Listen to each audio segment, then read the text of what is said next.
it's a great opportunity to be here, but it's also a great challenge that I take very seriously. And Charlotte mentioned that one of the things I have done within the last year was develop a 30-hour elective for the students coming through the War College. And during those 30 hours of contact, I really only touch on some of the issues with cyberspace. So boiling that down to about 45 minutes is going to be a challenge that really can't be met. So what I really want to think about this as setting the foundation for a dialogue that will continue after the break when we do the questions and answer on that. So some of you may know that, in fact, again, this to state it more succinctly. And by the way, I will be reading. I understand that some of the font on the slides will get small even within this venue, and since it's also being recorded for YouTube, I'll break one of the presenters' rules and sometimes read off my own slides just so everyone can see it and understand what's going on there. But again, the best I can do in about a 45-minute time or 50-minute time is to provide an appreciation for the broad scope of complexity of all the opportunities and challenges, because it's a dual-edged sword. There's opportunities and there's risks and there's threats that are out there that face the global community and that are presented by cyberspace in there.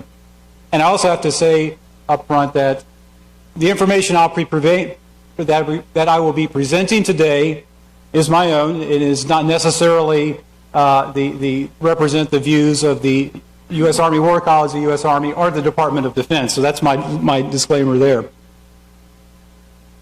This past weekend, I, being a fan of the print media still, just looked at the local papers and the Patriot News and the Sentinel and said, well, what's in there about cyberspace? Well, I didn't have to go far, because if you looked at Saturday's Patriot News, above the fold on the front page, Google privacy policy raises concerns. Okay, go to the Sentinel, and again, this is in the business section, but above the fold again, the push for privacy. Obama administration seeks online privacy rules. Okay, and then maybe not something you think about, a little bit more buried in the E section here, in the health section of the Patriot News again, though. Remote controlled chip implants delivers bone medication. What's that got to do with cyber? It's a little bit loud. Okay, I'll is that better? Okay. I'll be getting to that later on, but all of those are related to cyberspace, or contemporary issues, and hopefully there's some of concern to you that I can discuss now. Just briefly, how many of you had an opportunity to read through the article by Dr. Diebert? Just everyone had a chance to do that. Did anyone get to see him speak? He spoke at the Clark Forum in the beginning of February on cyberspace. I don't know if any of you were able to make his presentation on there. Good, then you won't judge me, because he's much better at it.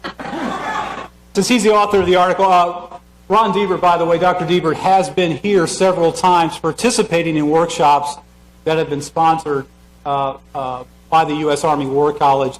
So he and Rafael Ravinsky, who is another one of his collaborators on many papers and projects on there, are friends with the War College and have represented and supported the efforts here for quite some time. Well, these are the areas I'd like to talk about equally spaced out. First and foremost is a little bit about the context of cyberspace, what I will mean for the presentation here, what is considered cyberspace. Then, as I mentioned, looking at kind of the dual-edged sword nature of opportunities and threats that are presented to the global community by cyberspace. Look at how currently cyberspace is being governed, both nationally and internationally, and then look a little bit to the future on what that is. And I'll try to interweave some of the topics that were in the article. I actually went through and looked at all the major ones and tried to work them in as best as I can. I'll try to touch on all of them, but I won't be able to go into detail, in great detail on those. So to cover these areas, I need to first set a firm foundation of what do I mean by cyberspace. And first, I'll invoke the old adage of the blind men and the elephant, if you're familiar with that. You had a group of blind men who came upon an elephant, and one of them grabbed the leg, another one grabbed the trunk, one grabbed, they each touched a different part of the elephant. And the one that had the leg said, well, the elephant is a tree because it's big and it's solid and I can barely get my arms around it. The other one had the trunk and say, no, no, no, it's a snake because it's moving and I have it in here. And the other one had a hold of its ear and said, no, no, it's a giant leaf because it's, you know, it's broad and thin and all that. And of course they were all right, but they were also all wrong. They all saw part of the elephant, and from what they could ascertain from what their senses told them, that's what they said, well, that's what the elephant is. If they all worked together, they might have been able to define what the elephant was, but the fact of the matter is it didn't change what the elephant was, even though they couldn't see that. Cyberspace in many ways is that way as well. Depending on how you're going to be entering it and using it, frames how you view its usefulness in there. Now, there are a lot of definitions, and I've left the one up there at the bottom that is the current Department of Defense definition, which is very much in line with the one that's also in the National Security Strategy for the United States. And I'll go ahead and read that. It says it's a global domain within the information environment consisting of the interdependent network of information technology infrastructures, including the Internet, telecommunications network, computer systems, and embedded processors and controllers, and I always add into that definition and their operators because that makes it consistent with the national security space. Well, no matter what definition you look at, and trust me, there are many. In fact, there are some articles that are dedicated to just talking about the different definitions of cyberspace. Most of them settle on three primary dimensions, and those are the cognitive part, the human brain, how you're going to be arriving at thoughts and that will be communicated or will be perceived. The other is the content. And by the content, I mean that's the actual data that you're transferring back and forth, usually in digital form, usually photographs or music or emails that have all been converted to ones and zeros, sent along an electronic path and reassembled, or the software that it takes to do those functions. And then there is the connectivity part, which is the hardware. And the connectivity can be a laptop connected to the internet, it can be a smartphone, it can be part of the fiber optic or copper wires that are running along to make all of that work together. But those three dimensions, the cognitive, the content, and the connectivity, more or less form what is known as cyberspace. Now, these overlap. It's not equal parts, and they're not always the same one. In fact, if you can think of them as kind of ebbing and flowing sometimes, almost like a tide along the ocean. And by the way, did anyone who was here for last week, or actually they had for Dr. Butt's presentation on the oceans? Good, good, because I'm going to be talking a little bit about when he mentioned the commons, the oceans as the commons. I'll talk a little bit about cyberspace in that context as well. So you have these dimensions, they're overlapping, they're changing, the interfaces are different applications, and right now I think it's safe to say most of the attention that's being paid on cyberspace comes down to that element that deals with information technology. Commerce, technology, what you see being sold to you is usually dealing with computers and smartphones or plans of how to connect those together. But if we were to draw back further, we would look at it maybe as saying, well, as you have these individual systems that are working with each other, cyberspace is not really formed until they all work together in a common area, almost as if analogous to the commons that Dr. Butts was talking about that the oceans represent. And in fact, Admiral Sabrowski, looking at, as I mentioned, the three elements of cyberspace, and I mentioned Dr. Butt's lecture, and when he was talking about the oceans being a global common, something that is there for commerce and trade for everyone on the planet. And Admiral Sabrowski, who was Secretary Rumsfeld's kind of point man for transformation back in the early 2000s, also shared that view. And when he was looking at cyberspace, he gave it the other definition that's up there, and saying it is can be considered a new strategic common, analogous to the sea, as an international domain of trade and communication. And if you really look at what cyberspace is being used for, it certainly can fit that model. So, which is better to look at, cyberspace as a domain or cyberspace as a commons? It depends on the application that you're going to be using it for. And here, what I put up is an example of a graphic that is being looked at in some areas of what joint doctrine might say, and say that cyberspace is a domain that can blend in with air and space and the land and the sea. And if you're looking to organize, train, and equip a force to carry out national security efforts under Title 10 of U.S. Code, that's appropriate. And in fact, we now have a strategy that comes out and talks about that. But if you're looking in the bigger picture of what cyberspace is and what it means to the global area and other elements of national power, it is better viewed as a commons. To me, the best way overall is, even if you're looking at it for the domain aspect, you need to consider that bigger context to really understand all the intricacies that go along with that. And even if you look within the commons we have now, this is a kind of a pie chart on the distribution of population of the internet right now, and I'll show how that's grown in just a moment. But that blue slice right there is North America, and it's reading at what? About a little over 13% of the global population. So that's kind of, if you look in the commons area, the big red slice is the Asian markets that are in there. And in fact, if we look to see how cyberspace has grown from kind of 0 point roughly in December 1995, that's the chart I'm using here, to over 2 billion in less than 25 years. And that's just looking at the number of users, and that's just looking at the internet, and that's not all of cyberspace. Of course, if you were to look at the number of devices, it's getting close to where there's almost one device for every person on the planet, because as you've probably noticed, especially if you're like my son or my daughter, they have more than one device that can connect to the internet. They have their laptop, which they use for schoolwork, and they have a smartphone, and they may have other things like my wife has a Kindle Fire. I have a Nook that I use. All these things that have the ability to interconnect into the internet there. And if you look at how it's broken down by countries, is here again. The top one, not surprising, is China, with over 420 million users as of June of last year. And the United States is second with about 240. So together, they have, we in China have a third of the users of the internet in our countries. Just in about 2009, the number of users in the United States and China was roughly equal. And now they've just about got to the point where they're double that number.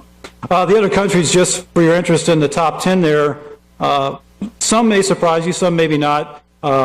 Japan has about 100 million, and then India, Brazil, Germany, Russia, UK, France, and then number 10 is Nigeria. And so you can see it's not, that hits just about every continent, and all numbers that, see the smallest among those is Nigeria with 44 million, and that's only 1 million less than France. Now, how are those internet users distributed? Well, I can't show you a chart that exactly shows all the location, but let me give you an idea.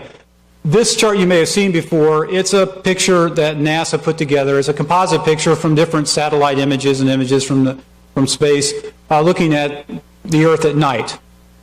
And what you see is where the population centers are throughout the world. Well, what's interesting, and this is a graphic that Facebook put together, and they looked and said, well, of all the individuals who have internet accounts and who interact on Facebook, here's kind of some of the connectivity among them, and it has a lot of commonality. It also has, if you note, a big dark region in there. And what country is that? That's China. We'll talk a little bit why that's dark. It doesn't mean that they don't participate in social media, but it does mean that their government has certain controls over their access to the internet, which is certainly an issue that Rana talked about in his article. And again, these are just some of the statistics I mentioned before. Again, right now with about 2 billion users overall, the United States and China being 1/3 of the users out there. Another area I'll mention get my laser pointer to working here, this term SCADA, which you may have heard of, supervisory control and data acquisition, that's a fancy term for types of computer systems that operate industrial equipment. What I mean by industrial equipment, I mean equipment such as power generating facilities, water treatment facilities, and others that are using computer processors to gain efficiency and to take down the amount of human interaction that's required. But it's also areas of potential avenues of attack. And again, I'll mention a little bit about that later on. The final thing I want to show you, just to convince you, if I haven't yet, about the nature of cyberspace as a commons. This is static. I want to show you a graphic real quickly here, and it'll be running in the background behind me, which is a little bit more dynamic. There's an organization, the Cooperative Association for Internet Data Analysis in San Diego, which has done some very interesting mapping of the Internet and the traffic across the Internet. The graphic I'm about to show you was partially funded by the Department of Homeland Security and the National Science Foundation. And what they did is they took a specific virus that was propagated by email and looked to see how it propagated throughout the world.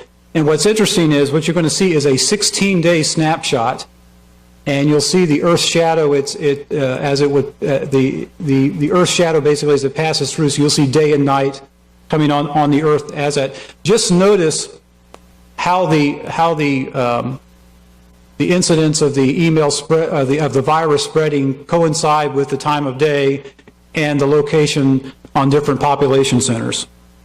And by the way, there's two graphics here. The upper one will be a circle, the lower one will be a bar, and the larger the circle or the higher the bar, the more infections were noted on that site. So it's technology is cooperating.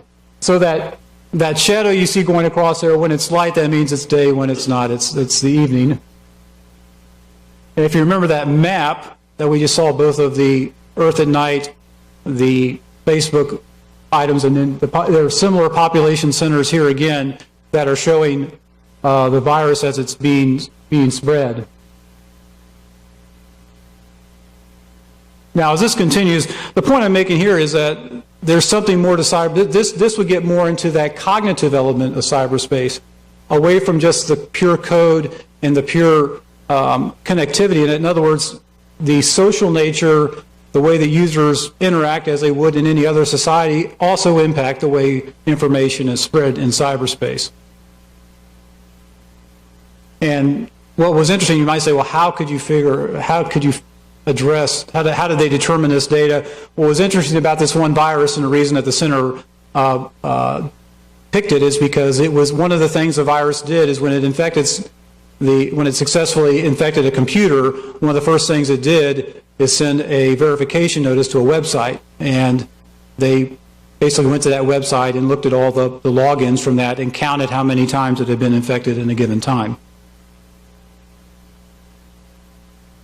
So these are some of the dynamics. When I mention cyberspace, when I'm thinking about that from this point forward, it's a global view. It's not just looking at the technology.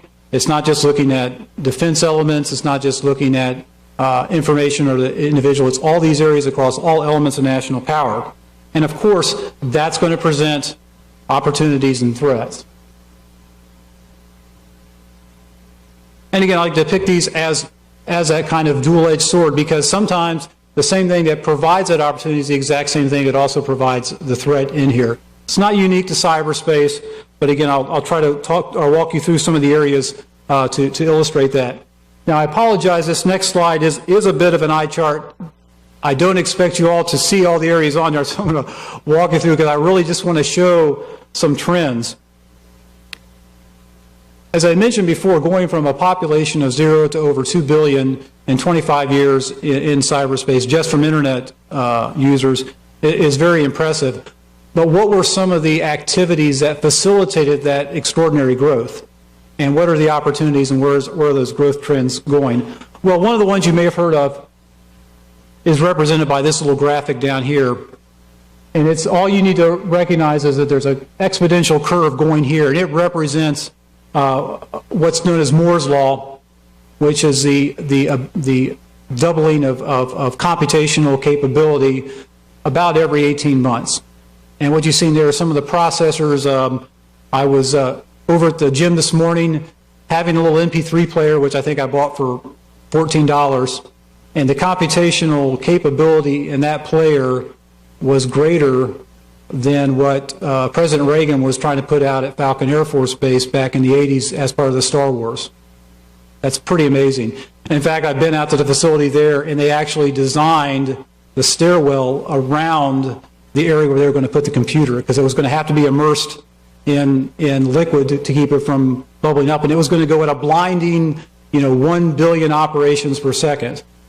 Well, now, if I told that to my son, he's like, well, that's really going to slow me down, Dad. It's going to not work right. And the thing is, not only can you get it readily available, and you don't even have to, if you have a military ID, you can walk across the street there to the PX and purchase items that have capability in every area that is superior to what used to be cutting edge technology for military defense. So that's one of the areas that's caused that growth. Another is when you look at the memory, how much it costs to save data in there. This chart shows kind of the bathtub of two curves. One is showing the amount of data would be stored on a typical hard drive. I'm sorry, that's the one going up. And the other is the cost for that data.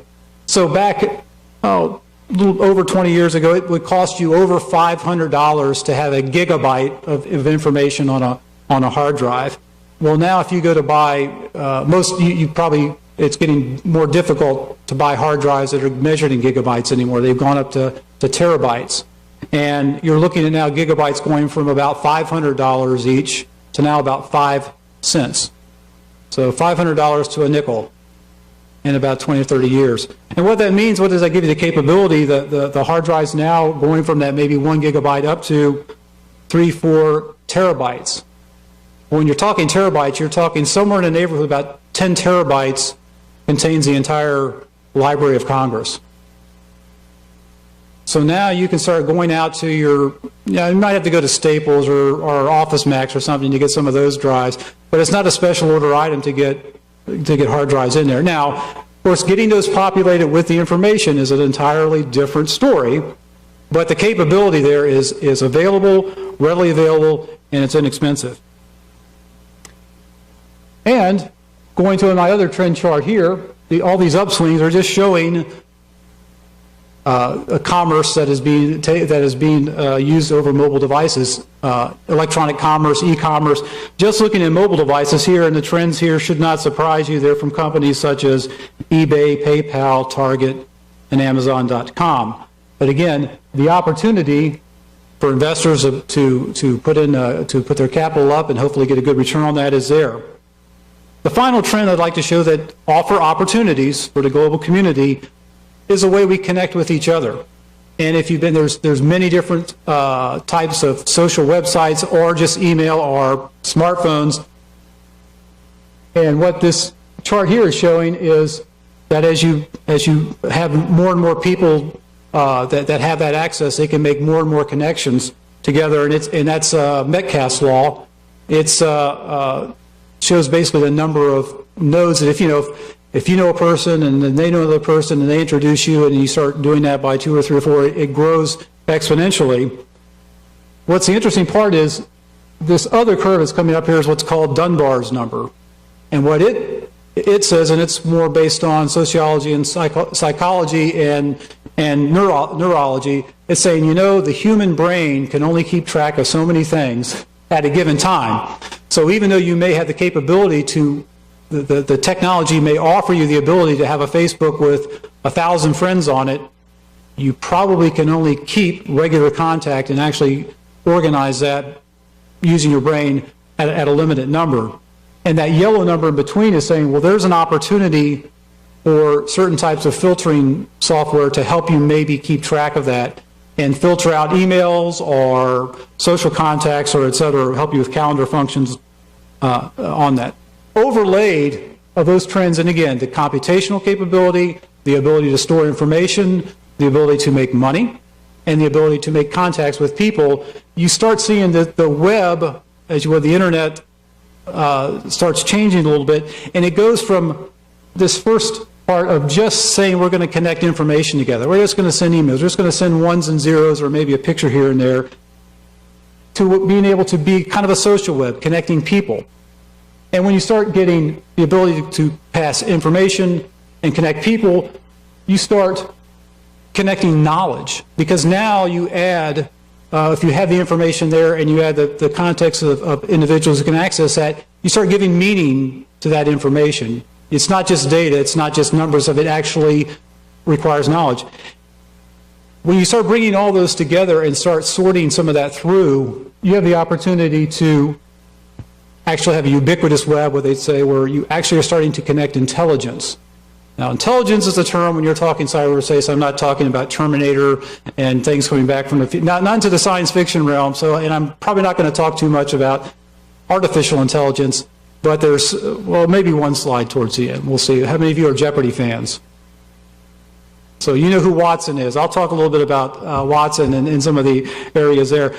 But the issue is that there is this opportunity for all of this information up there to augment and expand man's knowledge, and hopefully to bring it to bear to certain activities such as trying to cure cancer, trying to look at ways of looking at limited resources on the planet on how best to be stewards of that.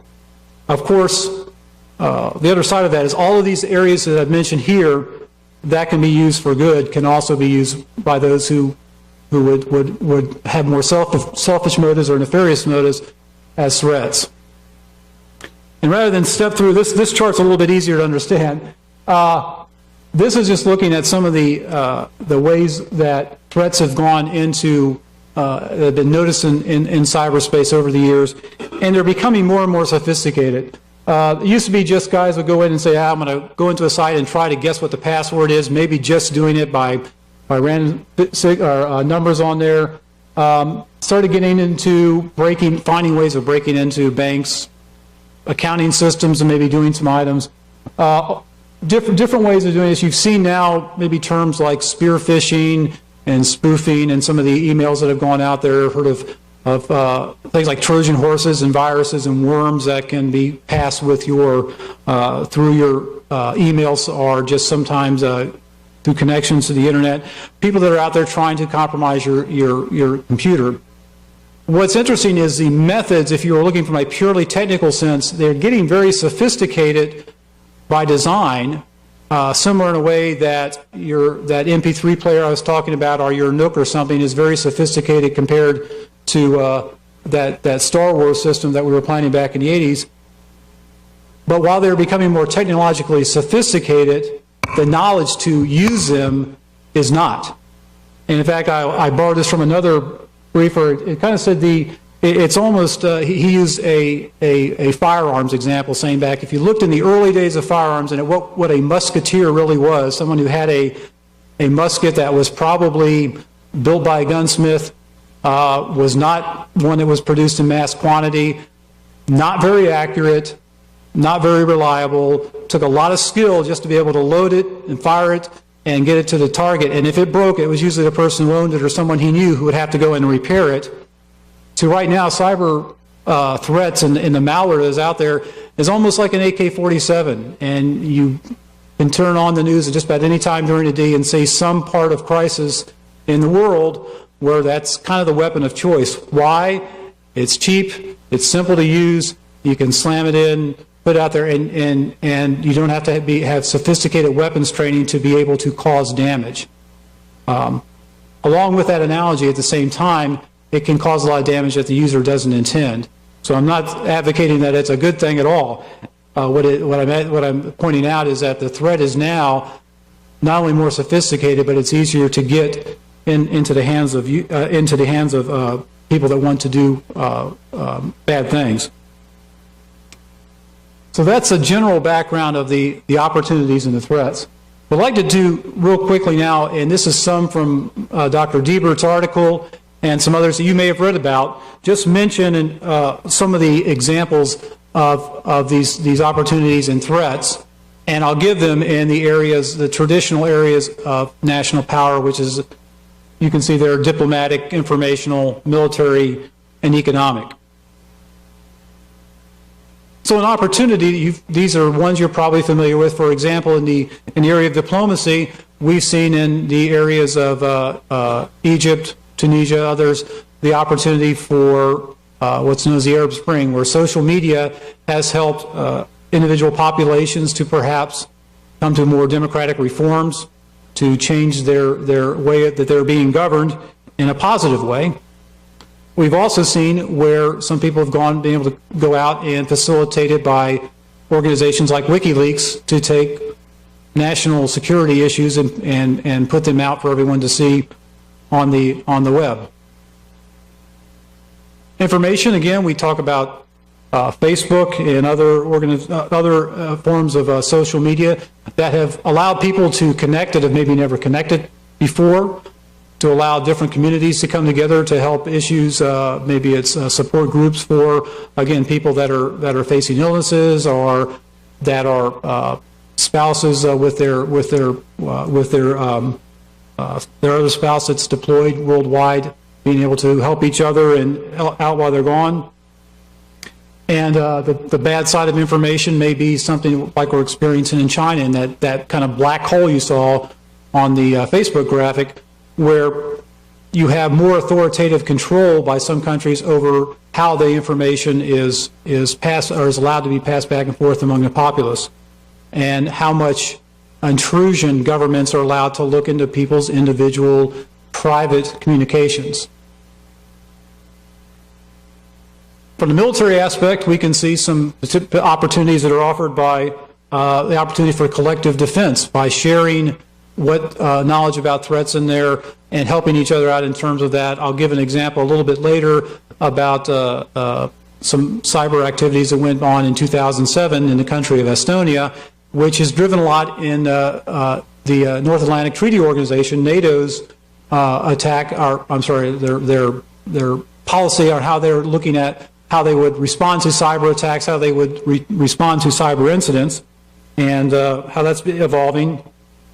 Of course, on the military too, some have talked about different new battlegrounds being initiated, the potential for cyberspace to elevate to the point of almost war by attacking different infrastructure or military command and control systems, or as I mentioned before, some of the SCADA systems, the ones that run industrial systems that may provide our day-to-day necessities for life. And finally, in the area of economy, but think back to the graph about the e-commerce and how that has progressed. Information technology itself, it's not a self-looking ice cream cone, but it is certainly has offered in itself has become a large part of the economy now. Entertainment, music, telecommunications, it is now a significant part in that economy. And whenever there's money that's being made by legitimate and ethical means, there are those who would like to do it by unethical or illegal means in the cyber crime. And the opportunity for cyber criminals to go out and use other people's computers to carry out crimes is well documented. And sadly, the cybercrime is increasing, but the Department of Justice, Interpol, other organizations are developing ways of dealing with this. There have been many cases where there have been individuals in other countries that have stolen money, stolen intellectual property in the United States, and have been brought to justice, been extradited back into the United States, and held accountable for their actions. So again, that's an evolving system in there. But given this broad spectrum of all these areas that need to be dealt with, what does the international community look like? How is the internet, how is cyberspace being governed now? Well, I gave a lecture back in November on the similar topics about looking at transnational issues, and I came upon inspiration by an American painter, Cassius Marcellus Coolidge, and I'm not sure if any of you are familiar with Mr. Coolidge. He's famous for the dogs playing poker. ones on there. And it kind of inspired me, and especially this is his friend in need, which the shtick here is the one little bulldog passing an ace to the other one on there. So why would this inspire me, besides being a little bit of levity, why would this inspire me to think about cyberspace governance? Well, by no means, I don't mean to make light of, there's a lot of great efforts, and I will show you the great serious efforts, a lot of individuals that are trying to do this, but it is like the current situation is, it's still evolving like dogs playing poker. Not every dog at that table has the same interest in that poker game, and you're not even really sure if they're playing by the same normal, rules of the game, because they're dogs and it's poker. So it's a little bit of ridiculous in there. What it is, we have a lot of different cultures, a lot of different national sovereign issues that are coming together that we don't always agree on. That's okay. That's what the international community is. So it's not surprising that there's going to be some friction and some ways of having to work together to attack this issue. The starting point, now how do we move away from this dogs playing poker to where we can actually get some rules and some international norms on there? Well, in 2009, right at the beginning of the Obama administration, there was commissioned a cyberspace policy review. And it was a 90-day commission, and its reports were published in May of 2009. It was a good starting point. It built off a lot of the cyber security information that had been done by the Bush administration, and it came up with 5 areas of emphasis to start to kind of set the course for the nation. And those were developing a comprehensive strategy, developing unified responses to cyberspace incidents, looking at what the private and public type of interfaces should be along with the government, investing in research and development, and making sure that the public has cybersecurity awareness. Over the last 2 years, this policy has been fleshed out to a great degree, and in fact, 2011 was a great year for actually having further policies and strategies issued by the administration. And the way, getting back to the poker game, we've kind of dealt ourselves a hand now. And what I would say in there, and of course, these form the dime, a strategy in each of the areas of our national elements of national power. So we have an international strategy for operating in cyberspace. For the diplomatic, we have a national strategy for trusted identities in cyberspace, the NSTIC, which talks about information issues. We have a DoD strategy for operating in cyberspace for the military issues. And we have a cyberspace innovation and internet economy green paper. It's a work in progress. That's the one that's the furthest lagging behind, but Department of Commerce has probably some of the most daunting issues in there. All those were issued between about May and July of last year.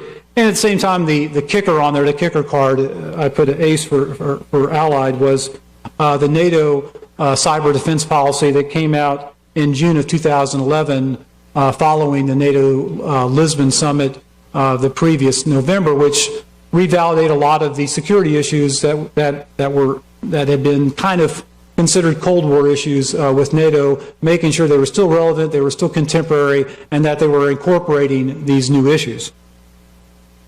But the question is, if you're a poker player, are we dealing with a royal flush, or could this potentially be a dead man's hand, the old aces and eights? Well, we want it to be the winning hand in there. So what needs to take place for these areas to do? I'm not going to walk through each of these strategies because we just don't have the time. So if you want to address any aspects in there, I'd ask you to save that for the Q&A. But I will touch briefly on the international strategy for cyberspace. I think this is a very good document and it sets a very good tone. First of all, what it is an international strategy that's been published and made public for everyone on the planet to read. It stays consistent with the themes from the State Department of having diplomacy, defense, and development of the third world and other countries to help them along in this issue, in this commons.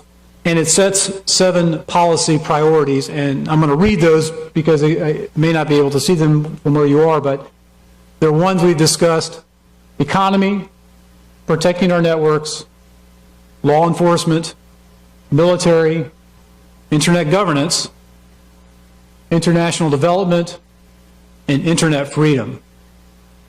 Now, certainly all of those are going to require a lot of effort and require cooperation of all nations to have those occur proper, or for those to be successful. And in fact, when we're talking about looking at national and international infrastructures, we have to look and say that the way cyberspace is designed and distributed, and about 90% of the infrastructure is owned by private industry. If there is not cooperation, and if there's not cooperation among industry and not cooperation among nations, then the greater whole of cyberspace cannot exist, because there'd be no way of you sending information to other countries if they won't agree to accept that information. Now, a lot of the protocols on the technology and the mechanics are worked out in their existing fora for that. But again, looking at developing existing laws, looking at how these are balanced, especially with the sometimes competing terms of having security and ensuring privacy, are ones that are left to many different international fora. And again, I'll show you one more kind of an eye chart, and it's meant to be an eye chart because these are 26 or 24 different international fora that exist out there, some of them under the UN, some under European Community, some under other areas that are existing. And these are all the federal departments or agencies that interface with them. And this line right across here is the Department of State. And they have interface with, I think, about 15 of those fora on there, and have a sometimes leadership role and some other just supporting. But these are important for them. And so these are just some of the really big ones that exist out there. Imagine getting all these to work together to form out how the governance is working in cyberspace, and you get an idea of the complexity of the issues there. And by the way, I rarely would get up and recommend that you read a GAO report, but this is actually a GAO report. It was one, I can give you the reference if you're interested afterwards in there. It actually steps through very briefly and describes each of these forums, what they are, what they do, and who the members are. Very good reference document. Compliments of your taxpayers' money on there. But again, this is how the internet governance is done at the international area, just by these four on here. Within the United States, of course, we also take a whole of government approach in there, but it's largely defined by United States code and different titles under there. And what I've done here is show that if we're looking at developing cybersecurity, it starts with the President of the United States giving direction. He has a cyberspace coordinator there now. His name is Howard Schmidt. He was designated for that position in December of 2009. It's one of the actions that came out of that cyberspace policy review.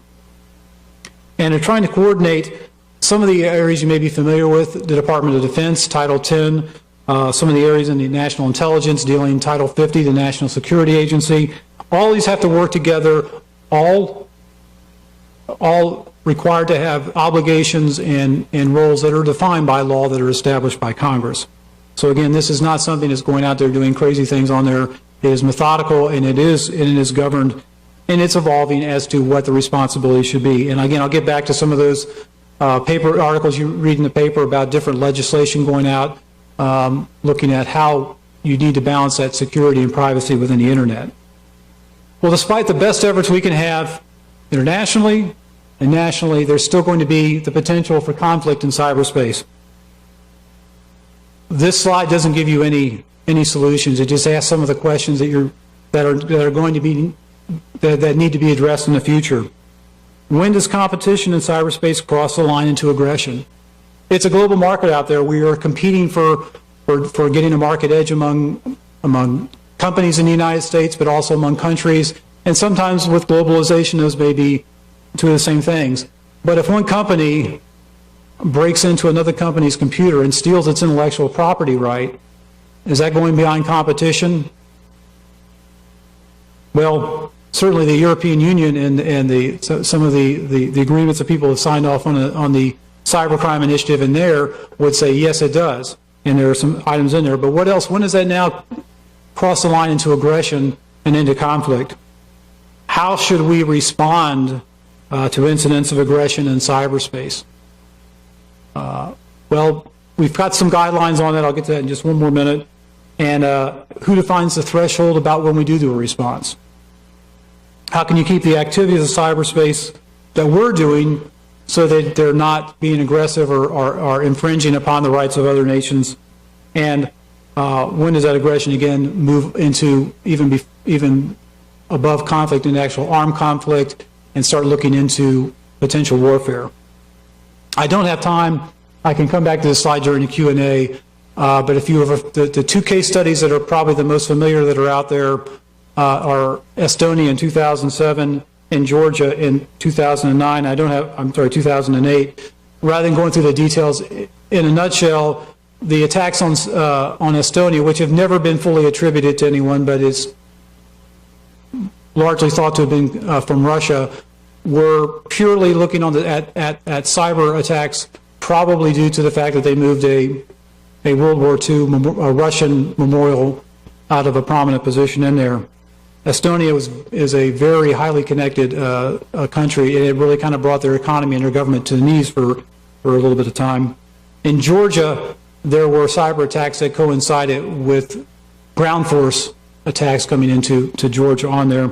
And again, I don't have time to go through the details of all that. What I'd like to do instead, maybe come back to this during Q&A if you'd like, is to talk about how we as the United States has stated we will start considering responses, and again take you back to the international strategy for cyberspace, because one of the things that it incorporated in there I think is a very laudable segment in there where it talks about its interest, the United States interest in cyberspace and how it will view potential acts of aggression. And again, bear with me, I'm going to turn a little bit here and read these so I can make sure they get out for both y'all and the YouTube audience as well.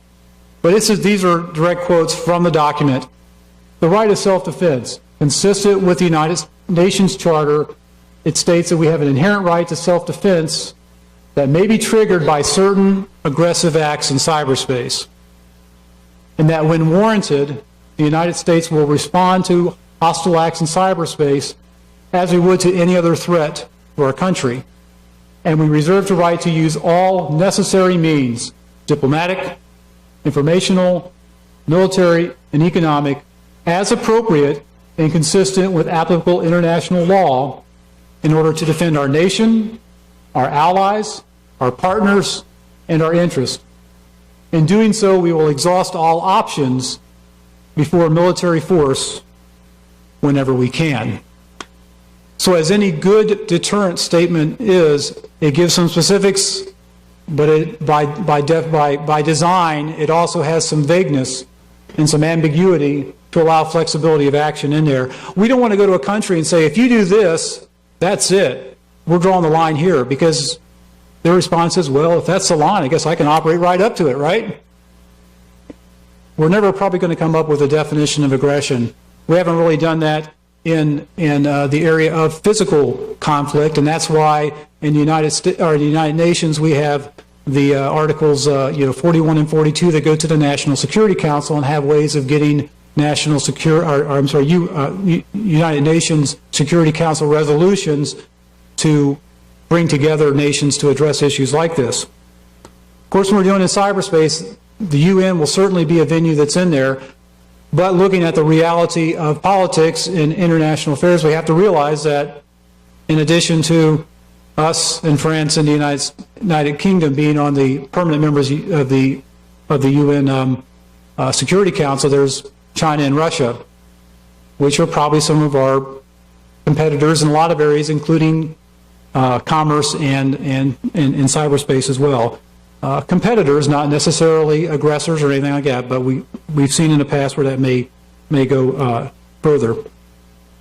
So this is the current statement of the United States and how it would deal with issues in there.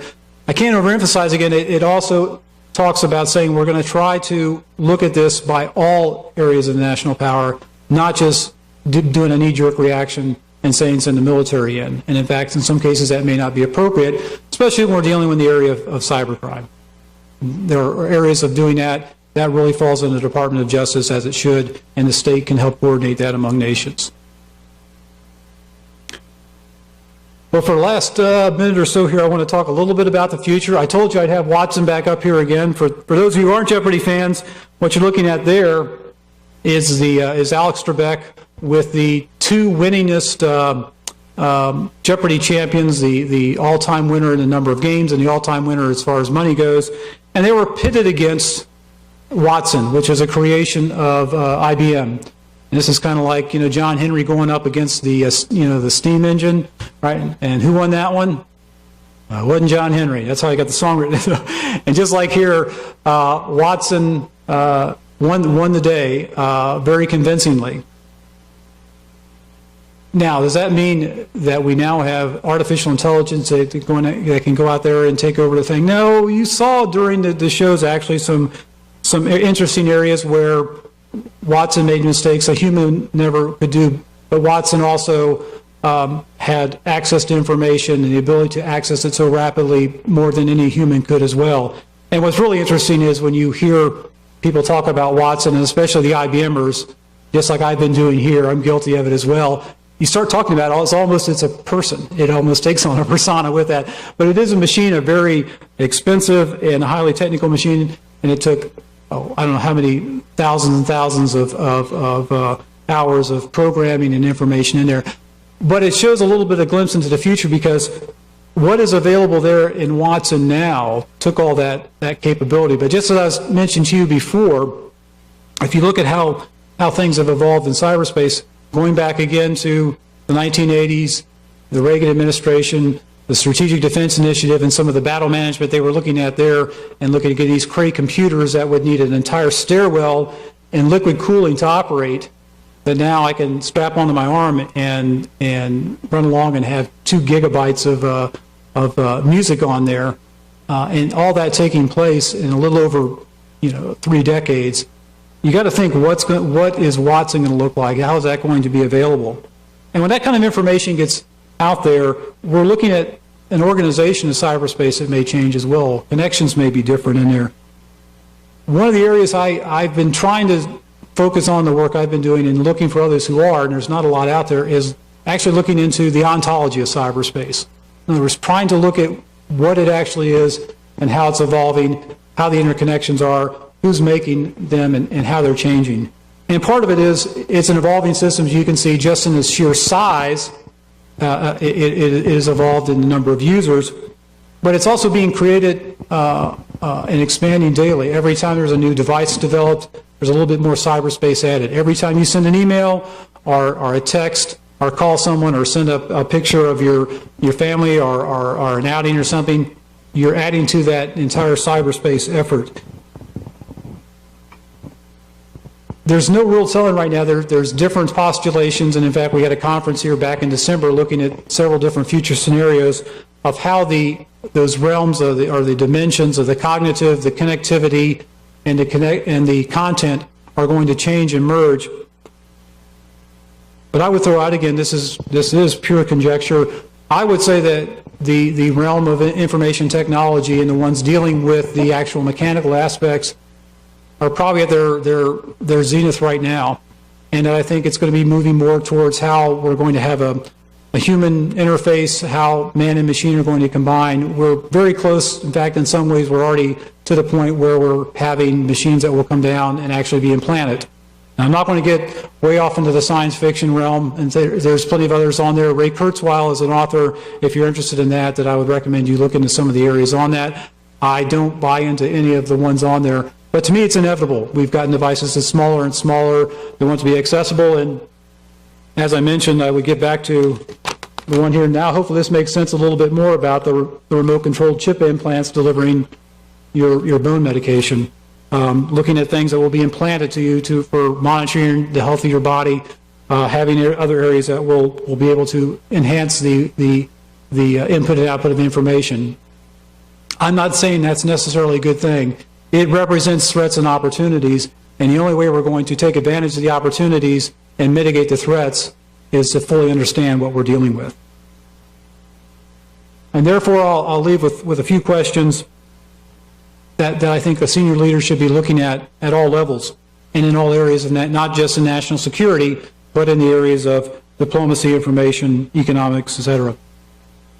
How is cyberspace evolving? How is it organizing? Is its future manifestations going to be more self-organizing and self-regulating to where it almost becomes a true commons, almost like a force of nature? Right now, people joke about saying, where's the off switch for the internet? Well, we found there's really not one on there. There's no one area to cut that off because it is so distributed already.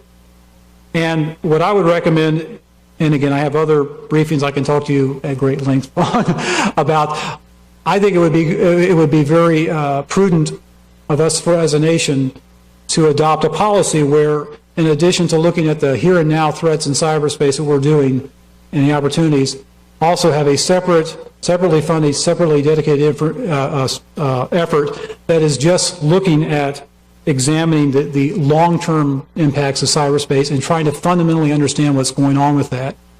What that would require is not just computer people and not just telecommunications people, but again, when I was talking about sociologists, psychologists, neurobiologists, people that understand the cognitive element as well as the connectivity and the content area.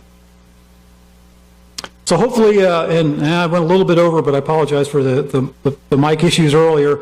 Hopefully at this point I've convinced you that cyberspace and cybersecurity is much more than just a domain for military operations, and in fact it is like a best considered as to be a commons that offers opportunities and threats for commerce, for communications, for interactions in the international community.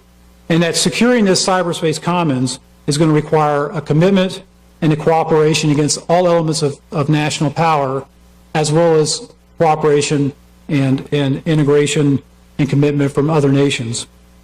And that cyberspace is evolving very rapidly, and I would postulate that it may actually evolve to the point where it becomes like a force of nature, where there's really not any controlling it. It's just there, just like the air we breathe, just like the ground we walk on. Cyberspace is out there, and we can use it as good stewards, or maybe not if we're not careful. And that it may in turn actually influence how we evolve as societies, how we evolve with how we communicate with each other, and how we just govern our do day-to-day life here on the planet. Are the Chinese sharing technology with us that's developed in cyberspace? So the question was, are the Chinese sharing technology with us on the development of cyberspace?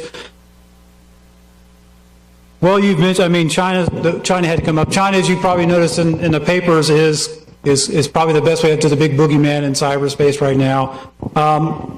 I don't know as far as sharing technology. I mean, with a global industry, certainly we are. In fact, it's a yes and no. We are, you would say, elements within China, because China is not just the overall country, but there are businesses within China. The Symantec Corporation, which many of you may have that as your antivirus, Norton antivirus, etc. Part of that's owned by, I think it's Huawei, which is a Chinese company on that. And there's some opportunities and risks that go with that. But I don't think we could have the computers and the technological devices we enjoy right now in the United States without manufacturing from China. Now, the issue comes into is how they've perhaps elements within China have gone in and illegally pertain that. There's been some quite a bit of areas where China has pirated software. That's one of the biggest things, where they use illegal versions of the software. Ironically, when anyone illegally steals software, they usually don't get access to the patches that update the vulnerabilities, and they actually become more vulnerable to hackers themselves. So China is both our competitor and someone that we cooperate with on various areas in there. I don't think it's in either the U.S. or China's best interest to try to wipe each other out in the area of technology. We really are working with each other, but that's going to be an issue. It's an issue now, and it's going to continue to be one in there. It's going to take a lot of statecraft diplomacy and communication between the nations to keep that peaceful and cooperative and moving forward. Does that answer it more or less? Yes, thank you. Because of a smart aleck comment I made during Dr. Kahn's presentation a week or two ago, some think I'm picking on China, but he just said something. I'll just point out, those two mics that wouldn't work are made in China.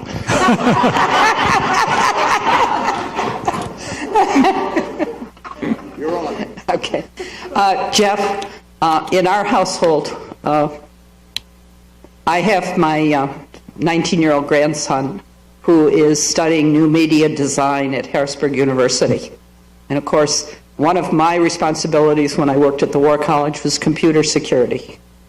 And we've been discussing the issue of privacy, the pros and the cons.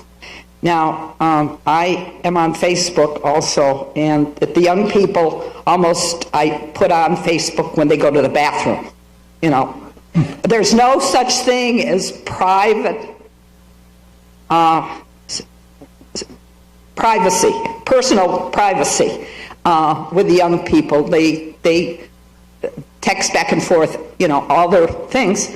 But then we're also seeing bullying and a lot of other things that are happening to young people. Where are we headed, and how does this Privacy Act that Obama wants to enact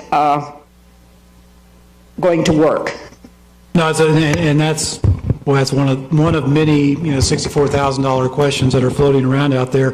But just to if I can kind of summarize on there, with the issue of privacy in cyberspace, how's that being defined, and what are some of the proposals on how that should be regulated? And the first part you mentioned is very important, and that's that we don't have among individuals an agreement on what privacy is. And during Dr. Diebert's brief, at the risk of running into a little bit of non-attribution, but a question had come up about saying, someone in the audience had said, well, hey, I have a Facebook account, and I don't mind, I don't care that anybody can look at it, I don't care if anyone in the world can take a look at the things on there, it doesn't bother me a bit. Again, one person's opinion, is that enough to form a policy? Perhaps not.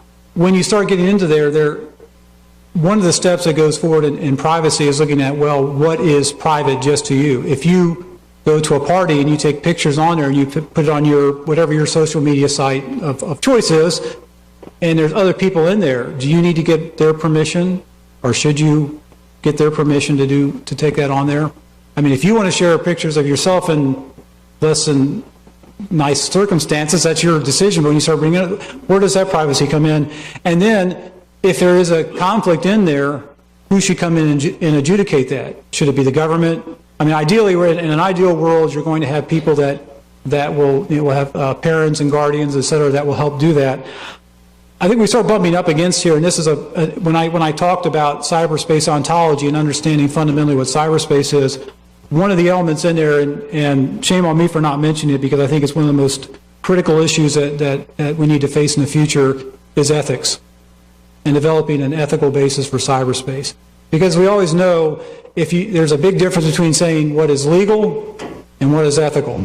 And 9 times out of 10, if somebody comes up, and I'll show my own bias, especially in the business world, and they ask the question, is this legal? They probably already realize it's unethical. But anyway, so the question here is, when you start looking at ethics and values based in there, and those are being redefined in there, is it up to the government to come in and regulate that? And if it is, do we actually want individuals to monitor private areas in there?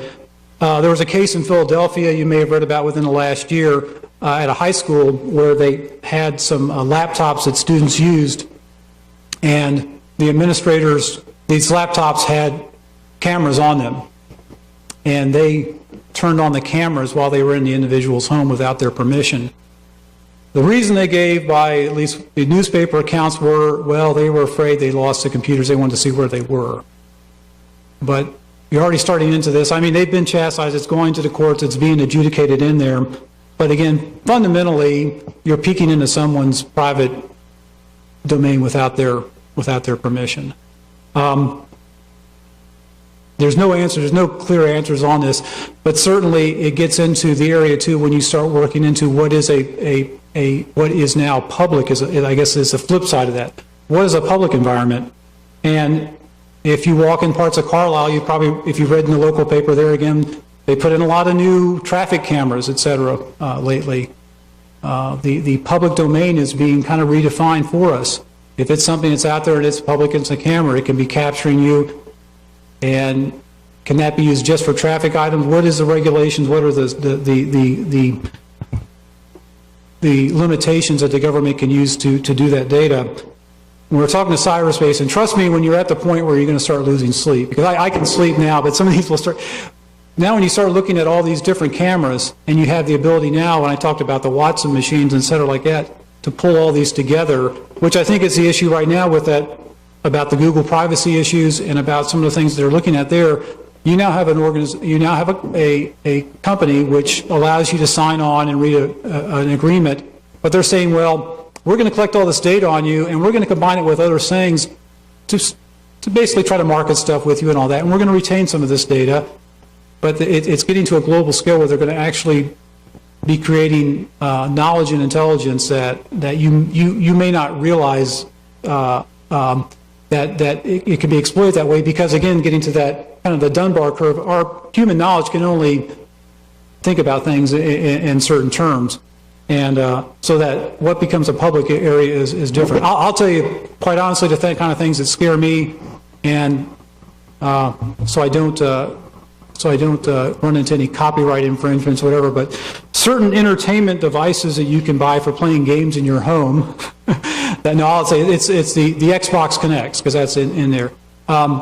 It's got a camera in that. It mimics your feature. It's a way of wirelessly doing the things on there. But it's a camera that's in your house that's connected to the internet.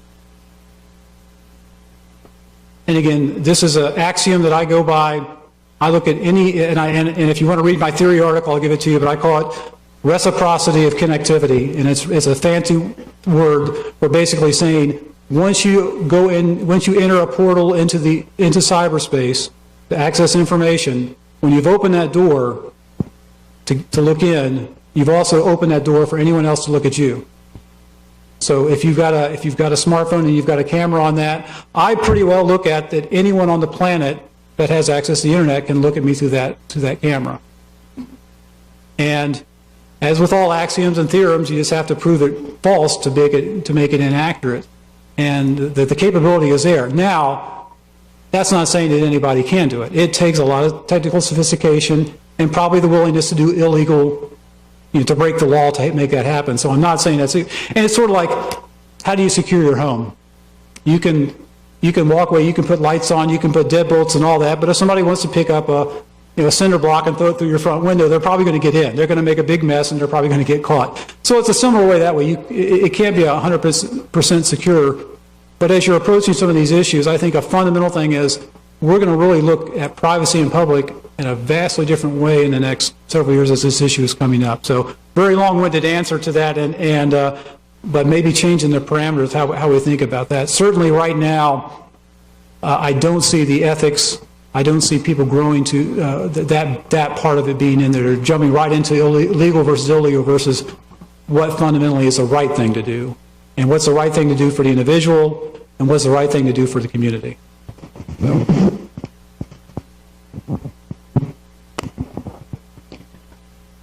In following up on what we've been talking about, I'm wondering to what extent, particularly the military, will be thinking about the possibility of destroying other people, not with tanks and bombs, but by cutting off their water supply, or their air supply, or their electricity, or simply starving them to death.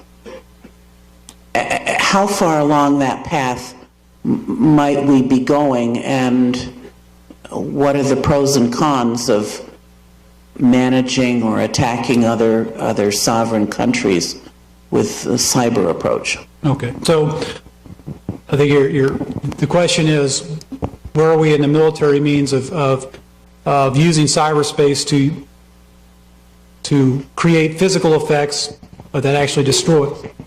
And yeah, instead of using tanks and bombs, like I said, using attacks on the power systems, et cetera, to cause loss of life or loss of property.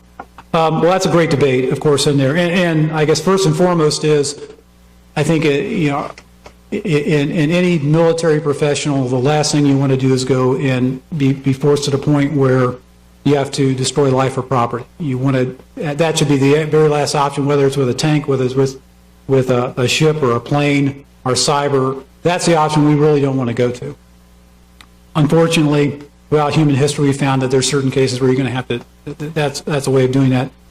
And it would probably be in the military properly in the Title 10 function of defending the nation that might happen. Right now, if you look at the marching orders that have been given in the area of cyberspace, when General Alexander is now the commander of U.S. Cyber Command, it's the first command in there, and the mission that he has right now is pretty restrictive to protecting the global information grid, the .mil aspect, the command and control system of the military, for it to be able to facilitate other functions and to support other functions. The capability of cutting off power supplies, cutting off water, has been demonstrated. Department of Homeland Security has shown some of that in their Idaho National Laboratories. You can actually, there's a public website, you can go and look at some of the things on there. And CNN has had some reports a long time for a very graphic case ratio of a turbine being done. As far as the military working to that in plans, so I can't really comment on plans that are being done. I'm not aware of any personally with that. I've seen no policy stating that that's going in there. Right now, I think from a pragmatic point, there's still, just from the efficiency way of doing it with physical force in there. But if there's a way of doing it in its plan, I think we will, how can I say this, in reviewing ways of defending against that, we have to look at ways that could occur. So that's going to be examined in there. But preferably that would not be an aggressive force in cyberspace. Some have said, will there be a war in cyberspace, just, computer on computer doing that? I mean, certainly it's feasible. Are they working towards that? Right now, I don't think we fundamentally understand enough about it on how that would come out. Does that answer most of the question in there? Okay. Are there certain materials, resources needed to build, the network that are available only in certain parts of the world that would make that a security consideration? And also, and I'm thinking I think I've heard about that, about the special batteries that all these portable devices use, that some elements of them are not readily available except in certain places. Yeah, there's, I can't talk to all the, to the depth of all, or the specifics on the actual materials and et cetera on that, but I know some reports I could look into on there. But certainly if you look at manufacturing capabilities, there are certain countries that have, that produce batteries, that produce the integrated circuits, the memory chips, et cetera, that produce some for a large part of the world. And when they have, there's been historic cases where there's been fires at some factories that, raise the price of certain elements of computers, et cetera. There are some rare earth elements that are only, some are found in China, some are found in Russia, that may be more scarce in there. But supply chain, I think, is not so much from the actual resource in there. Some of the concerns that come in as well as with the supply chain is, as you're pulling all these components together, is it possible to preload malware in those? In other words, you could buy a brand new computer out of the box and it may be already infected. And that's one of the concerns. And again, this is some of the areas in there. Supply chain security has been brought up in many different venues in there. And it's, again, one that's looked at if you're looking at a full security package on that. But certainly there are manufacturing centers that produce more areas than others, and if they are damaged or slowed down. It usually means some things are delivered late or at a higher cost. But again, I think with Thomas Friedman's book, The Earth is Flat, it talked about taking the case of a laptop. I think it's 200 different manufacturing places all over the world that contribute to building a typical device like that. So. You mentioned that you think that devices are about at their zenith. Would you be willing to predict a little bit for us of the future? For example, this may be a dumb question, but will the whole world be Wi-Fi? And how does that affect usage now that we have to be on a recognized Wi-Fi? And then what about implants? You mentioned them too. Can you just kind of give us a little view here of the future? Yes, let me write one more thing down so I don't forget, because you brought up a good issue, and I'll make sure I want to talk about that. But well, I mean, I could come up with all kinds of crazy ideas. There's lots of interesting ones out there for the future. But if you just take a look at some of the trends we've had in the past and the way things are, and especially with looking at how the generations are going on there. Certainly Wi-Fi, I think, is going to be more, you say, is there going to be a global Wi-Fi? Well, certainly there's a gentleman, I can't remember his name, but one of the reasons why Estonia is so connected is because of this one gentleman has pushed that very, very aggressively, and he's trying to work with the UN and stuff to make almost like a global Wi-Fi, make that almost, some have argued that free access to the internet can almost become another human right. You know, something you couldn't deny someone. Now, I'm not going that far, but I would say that's been postulated. But what's interesting is what you ask about when you said the usage of that. And one of the questions starts to get to is like, well, who has the right to use these things? Just like there's lots of water, and that's, you know, in certain parts of the world, that is a commodity. It's so rare, it's worth going to war for. It's a natural resource. So even if you have all this Wi-Fi on there, who gets to control the bandwidth? And there's among the other things, along with privacy, there's also some legislation that's been going about, and a concept that the Federal Communications FCC, what's the other C? Commission, thank you, comes up with called network neutrality. And it's like right now the kind of tenet is that all things are equal, all data requests are equal, it doesn't matter what it is on that.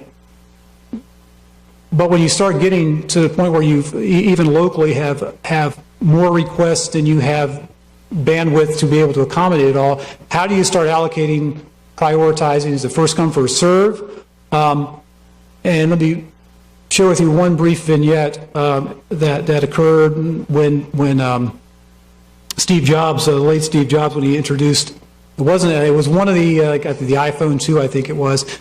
He was in a big area and it had the usual Apple kind of rollout, very, very high tech, and he's out in the jeans and a t-shirt as normal, the typical Steve Jobs, and he's got thing out there and people are going nuts in the audience. But if you look at the audience, just about everybody has a laptop, and a lot of them are bloggers or different people on there. So he's got it up there and he's got these two big screens, and he's going to demonstrate the new capability by talking to this colleague in Australia. Well, I had the problems with the mic. Steve Jobs is up there with a much more expensive venue than this, and they can't get it to work.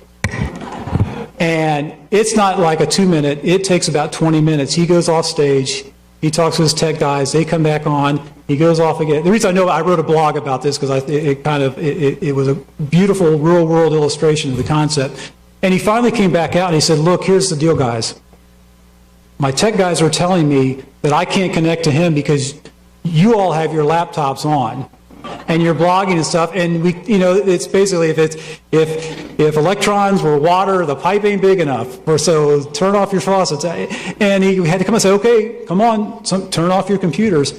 And I thought he's basically coming out and saying, what I have to do is more important than what you're doing, so shut off your device. And of course, he was the main event, so he could do that. But it got me to thinking, what if one of the persons in the audience wasn't a blogger, wasn't that?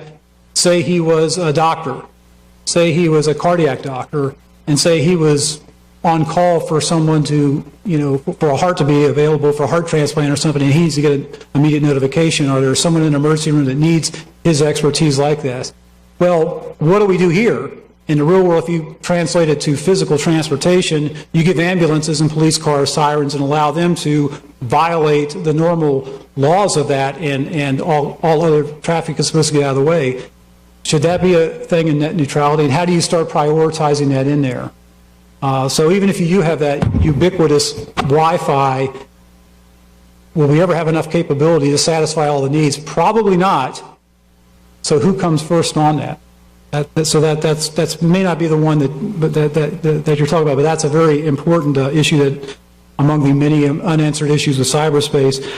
With regard to the implants, I mean, there's the capability already there. If I had written a paper about 2 years ago, and I started looking at just went out and said, what are some of the devices that are already implanted into the human body that could have a cyberspace connection? Well, one of the first to come to mind was cochlear implants, the ability to connect to the auditory nerve to allow people that could not hear to be able to hear with that. I said, well, I go to work out or something, listen to your music. Wouldn't it be, I mean, how many people of you came up and said, you know what, we can put permanent microphone or, headsets in your ears.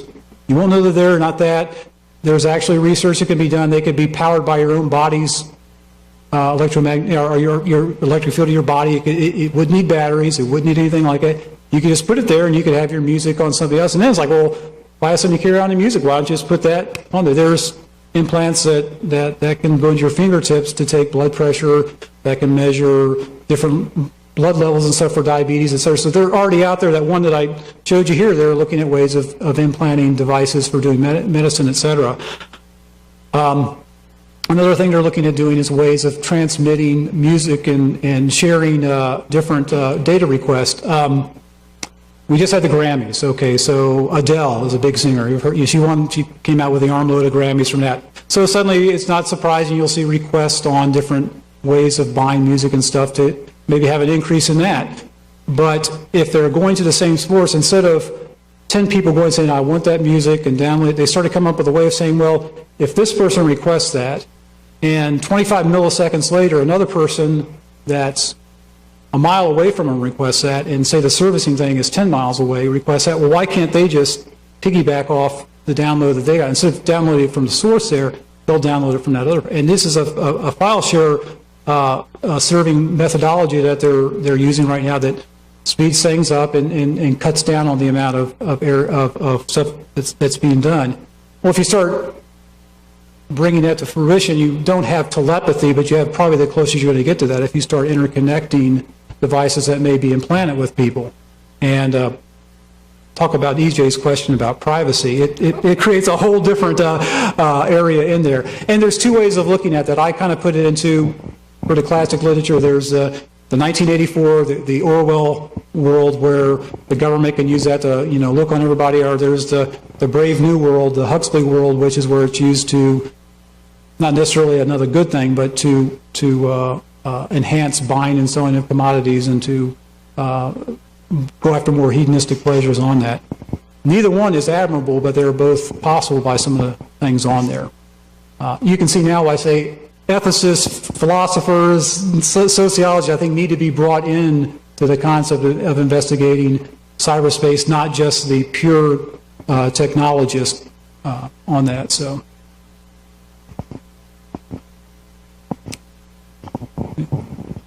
Back here first. Okay. That last sentence, part up there, says something about influence of like a force of nature. And I'm not aware of all of the implements of what comes out of cyberspace, if there's any force that comes out of outer space that can pollute our outer space or affect our weather. Or what about all of this trying to get rid of all of these devices and we put them in dumps? What can be the effect of them? Okay. No, it's, and someone else had talked to me a little bit about that at the break. That's one would be about, I guess, what I meant by the statement here is looking at cyberspace itself and almost like how its day-to-day form would almost be like a force of nature if you looked at the way that virus spread across her. It's almost like tidal waves or, ebbing and flowing of different items on there.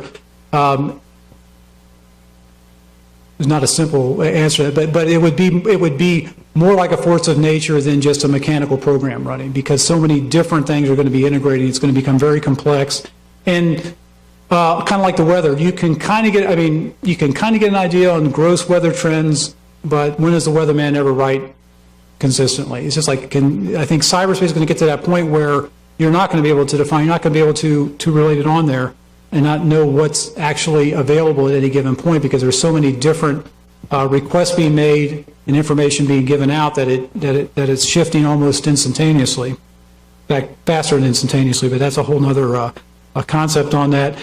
But getting back to how that now influences the more the physical world, that's another area that's being overlooked, the ecological aspects of it, the stewardship of resources. One of the questions you brought about what happens when we get these devices and they're used and we want to throw them away. I mean, it is funny that something that was state of the art, like an iPhone, that the first one, well, who wouldn't, now it's a piece of junk, right? Well, a couple of years ago, you see people lined up outside, in the freezing cold of Northern California, but waiting a block line long to go in there and slap down a couple, $100 to buy this new device, and now it's a piece of junk. But those things, add up, and they do have lithium batteries. They have properties in there. I know there are some programs. I think there's some right in, or Lancaster or Cumberland, I can't remember, that is run by, I think, the prison system that recycles some of the, tries to take out the scrap and recycle some of the systems on there. So there are ways of doing that. But one of the ecological things that I wasn't aware of until I saw a briefing, and the gentleman just happened to touch on it real quickly, and he said, he was showing how cyberspace had grown, the use and the number of people and all that, but he also said that at that point, and I think it was back in about 2008, that computer resources, telecommunication devices used about 5% of the power generation of the planet. And I started thinking about that, and I thought about dorm rooms and moving the kids into college and things like that. And all the colleges had to upgrade their systems because they were not designed to have, my son's computer right now, he's in a computer, he's studying computer engineering technology, but his the system he's built takes 700 watts. That's the power supply that's on it. And I showed him and said, Dan, this is a little heater I use down in the basement. Its first setting is 600 watts to generate heat. But those so I don't think anyone's looked at the stewardship aspect of that. Is just from a resource, how much resources are they consuming? The energy it puts out as far as the airways and stuff. There's been some postulation is that the exposure that can have, cell phones can cause brain cancer and things like that. The jury's still out on that, but the bandwidth itself, the frequencies and the frequencies that people are able to operate the systems on are a limited resource, and that's something for satellite communication that is regulated by a committee within the United Nations, and so it's something that it's not an inexhaustible system, although they may find other ways of making the connections on that. So I think when you start getting into that, looking at that cyberspace as a whole, those are issues that are going to come up. You don't see them as much now because everybody's just trying to make something a little bit faster, or a little bit more memory, a little bit cheaper, and not looking at the long-range aspects. But again, that's where cyberspace is no different than a lot of what we're doing with air or water or land pollution. And the controversy just in Pennsylvania with fracking, getting the oil shale out, and I'm saying there's a lot of issues on both sides of that. It's an opportunity, but it also has some problems with environment. So.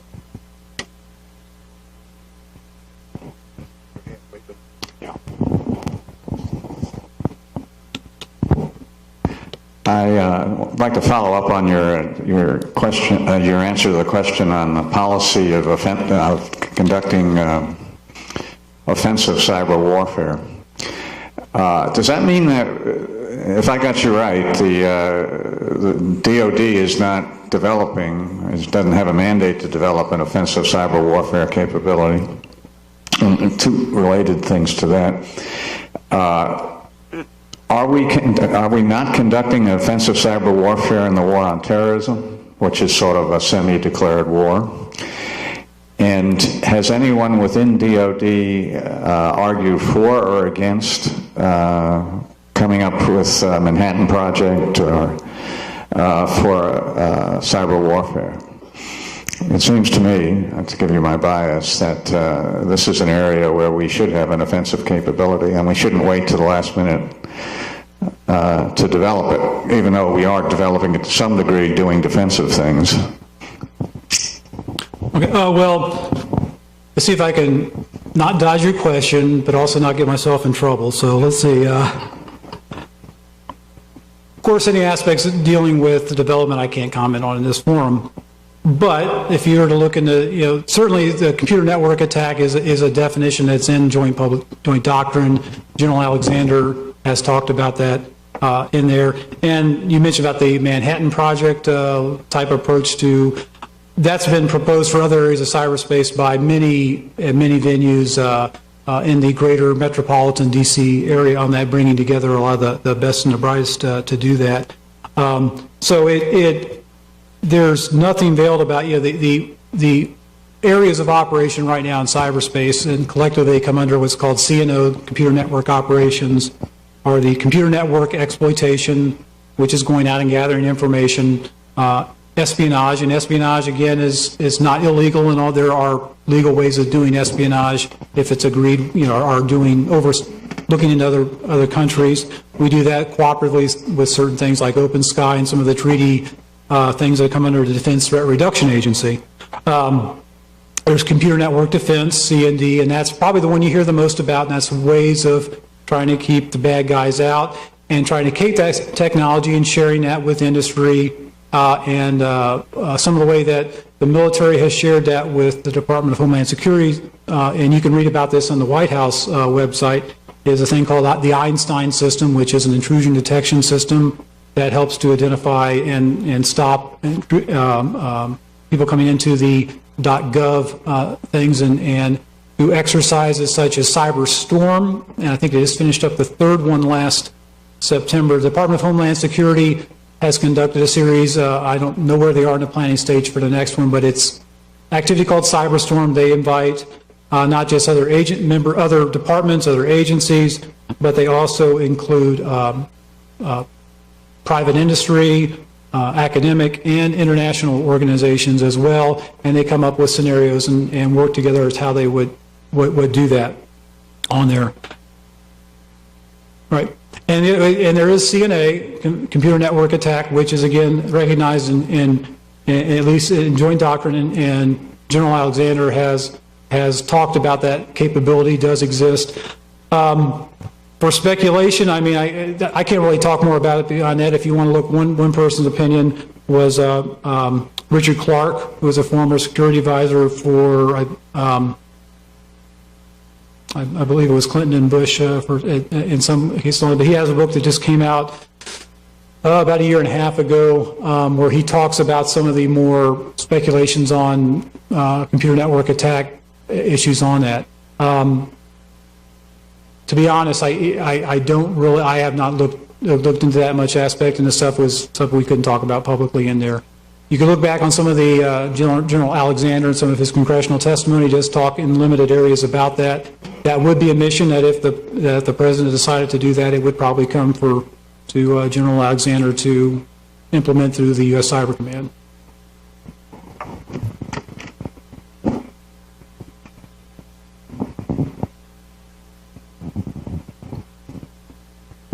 Any more concern about it? There you go. You know, if it's working. I was wondering if there's any more concern about our satellites in relation to cyberspace security.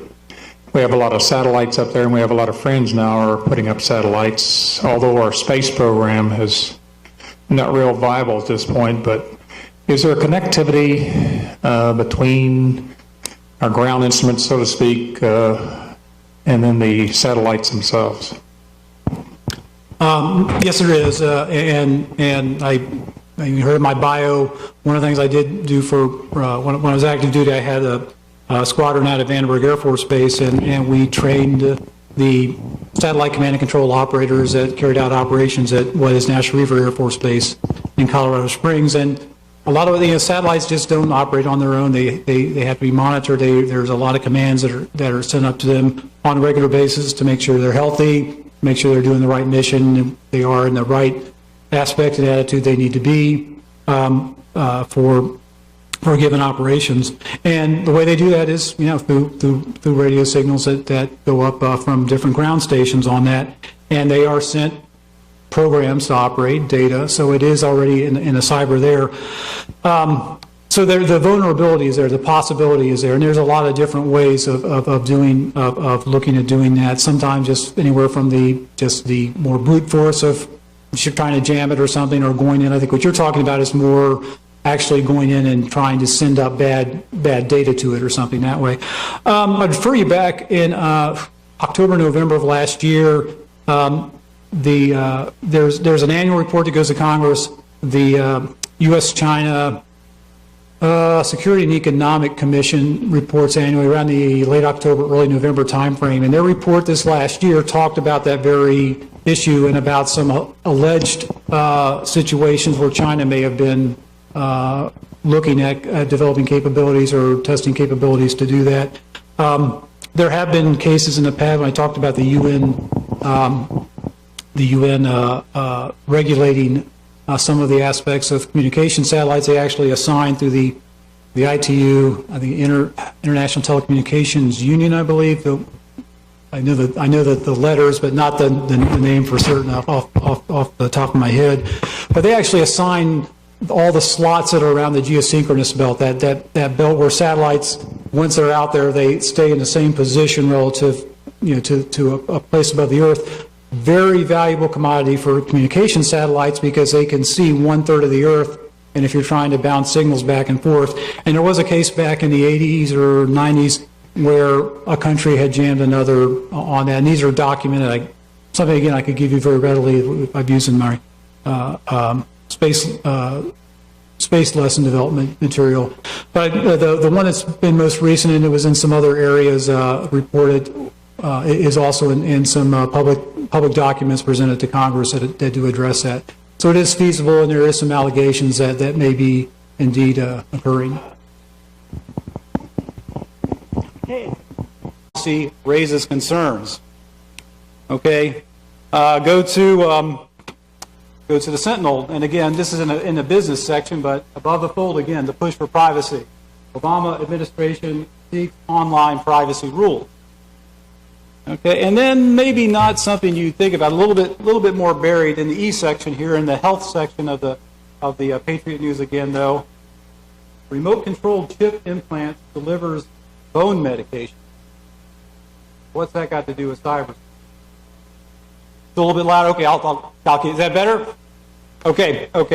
I'll be getting to that later on, but all of those are related to cyberspace. They're contemporary issues, and hopefully there's some of concern to you that I can discuss now. Just briefly, how many of you had an opportunity to read through the article by Dr. Diebert? Just everyone had a chance to do that. Did anyone get to see him speak? He spoke at the Clark Forum in the beginning of February on cyberspace. I don't know if any of you were able to make his presentation on there. Good, then you won't judge me because he's much better. Since he's the author of the article, Ron Diebert, by the way, Dr. Diebert has been here several times participating in workshops that have been sponsored by the U.S. Army War College. So he and Rafael Ravinsky, who is another one of his collaborators on many papers and projects on there, are friends with the War College and have represented and supported the efforts here for quite some time. Well, these are the areas I'd like to talk about equally spaced out. First and foremost is a little bit about the context of cyberspace, what I will mean for the presentation here, what is considered cyberspace. Then, as I mentioned, looking at kind of the dual-edged sword nature of opportunities and threats that are presented to the global community by cyberspace. Look at how currently cyberspace is being governed, both nationally and internationally, and then look a little bit to the future on what that is. And I'll try to interweave some of the topics that were in the article. I actually went through and looked at all the major ones and tried to work them in as best as I can. I'll try to touch on all of them, but I won't be able to go into detail, in great detail on those. So to cover these areas, I need to first set a firm foundation of what do I mean by cyberspace. And first, I'll invoke the old adage of the blind men and the elephant, if you're familiar with that. You had a group of blind men who came upon an elephant, and one of them grabbed the leg, another one grabbed the trunk, one grabbed, they each touched a different part of the elephant. And the one that had the leg said, well, the elephant is a tree because it's big and it's solid and I can barely get my arms around it. The other one had the trunk and say, no, it's a snake because it's moving and I have it in here. And the other one had a hold of its ear and said, no, it's a giant leaf because it's broad and thin and all that. And of course they were all right, but they were also all wrong. They all saw part of the elephant, and from what they could ascertain from what their senses told them, that's what they said, well, that's what the elephant is.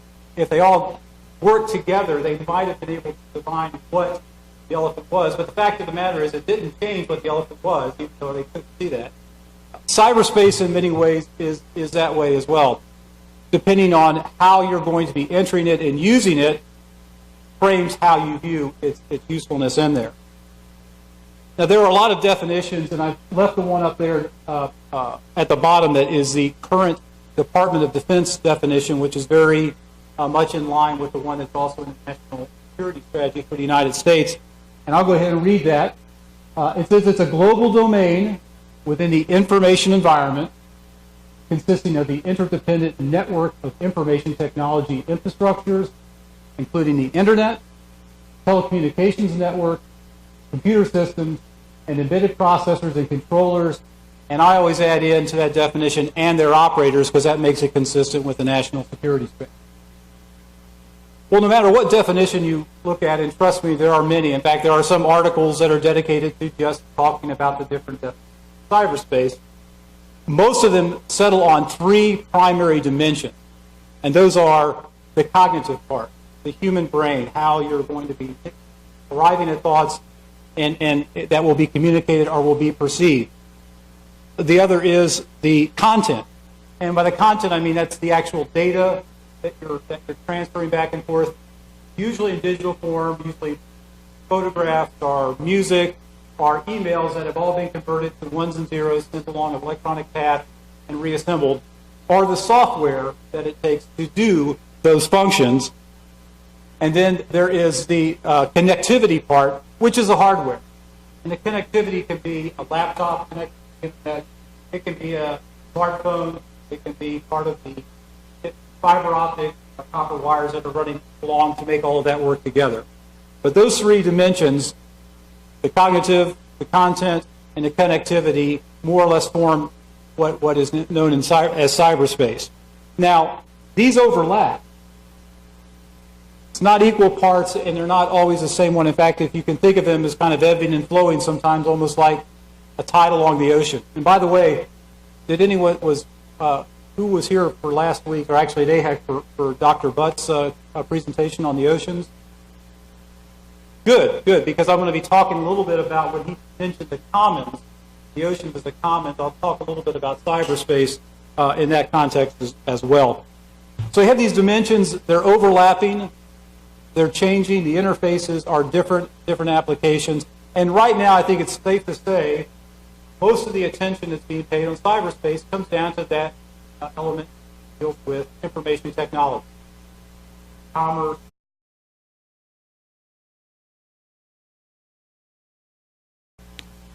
It's a great opportunity to be here, but it's also a great challenge that I take very seriously. And Charlotte mentioned that one of the things I've done within the last year was develop a 30-hour elective for the students coming through the War College.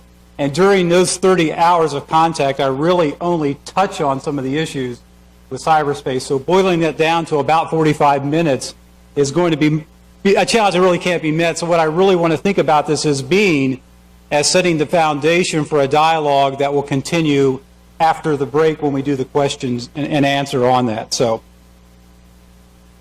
some of you may know that, in fact, again, this to state it more succinctly, and by the way, I will be reading. I understand that some of these, the font on the slides will get small even within this venue, and since it's also being recorded for YouTube, I'll break one of the presenters' rules and sometimes read off my own slides just so everyone can see it and understand what's going on there. But again, the best I can do in about a 45-minute time is, or 50-minute time, is to provide an appreciation for the broad scope of complexity of all the opportunities and challenges, because it's a dual-edged sword. There's opportunities and there's risks and there's threats that are out there that face the global community and that are presented by cyberspace in there. And I also have to say up front that the information that I will be presenting today is my own. It is not necessarily represent the views of the U.S. Army War College, the U.S. Army, or the Department of Defense. So that's my disclaimer there. This past weekend, I, being a fan of the print media still, just looked at the local papers and the Patriot News and the Sentinel and said, well, what's in there about cyberspace? Well, I didn't have to go far, because if you looked at Saturday's Patriot News, above the fold on the front page, Google privacy policy technology, what you see being sold to you is usually dealing with computers and smartphones, or plans of how to connect those together.